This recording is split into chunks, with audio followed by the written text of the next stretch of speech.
Your depression excuses piss me off. Just get it done and go to work, you welfare parasite.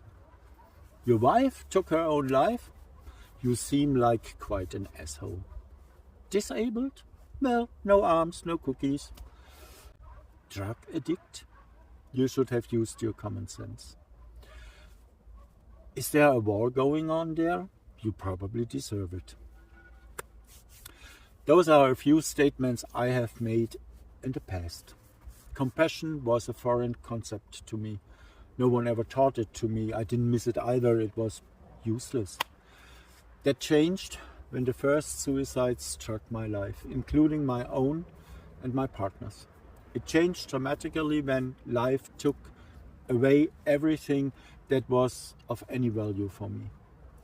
Today, I'm ashamed. I'm really very ashamed of my former self and wonder when we stopped feeling compassion.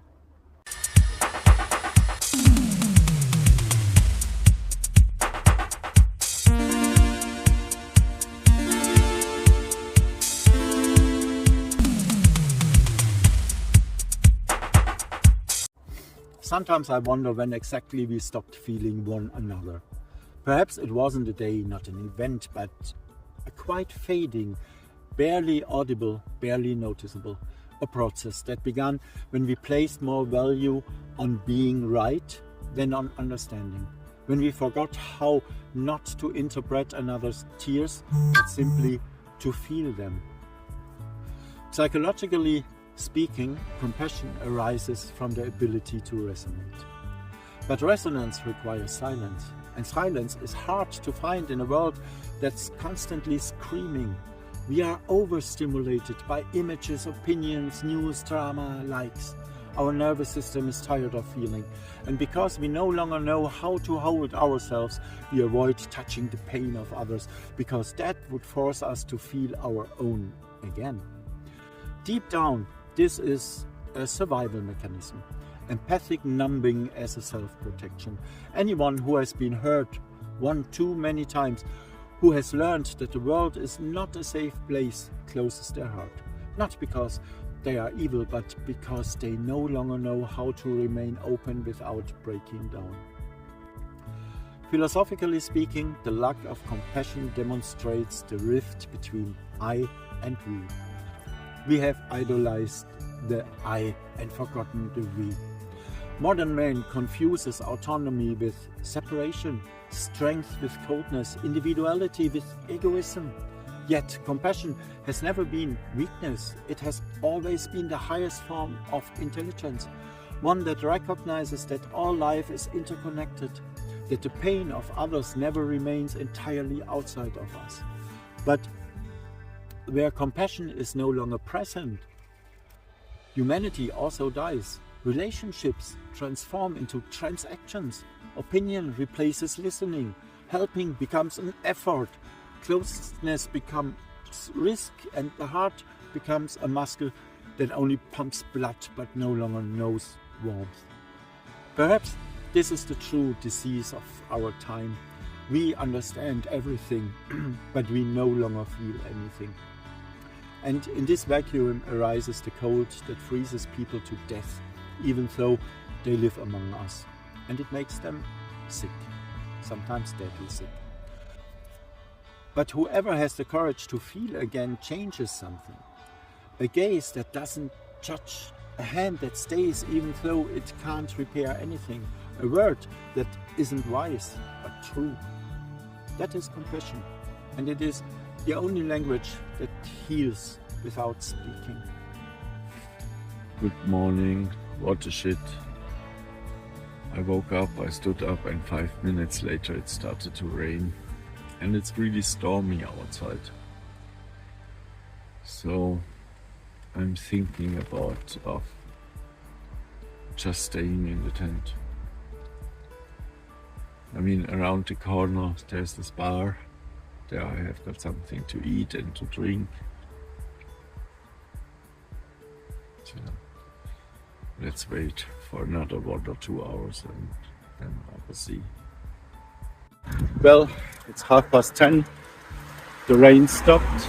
there are some blue spots at the sky, and I'm leaving now the main road. This will cost me 1 day, but it's safer.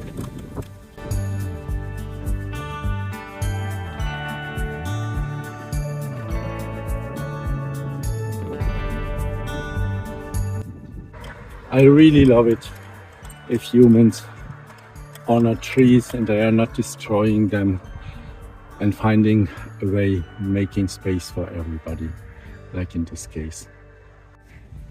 It's really balm for the soul if you are hiking through a really nice landscape without any cars and trucks and the constant danger that somebody will kill you.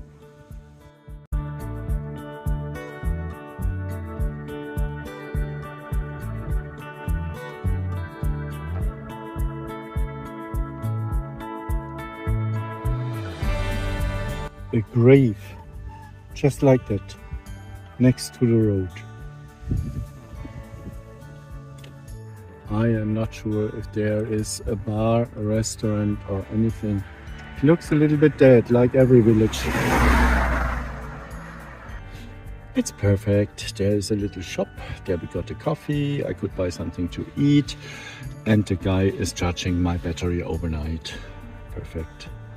5 o'clock in the afternoon, and I found a spot below the village which I share with a billion little flies, annoying creatures.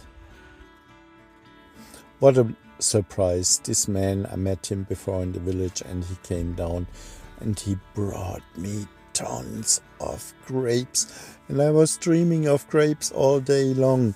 That's such a wonderful surprise. Thank you so much.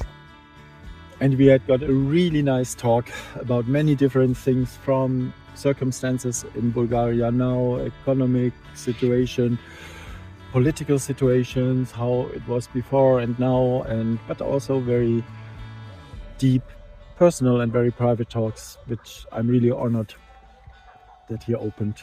And thank you so much. And I'm back in my tent outside. It's becoming really cold now, but in the tent it's okay.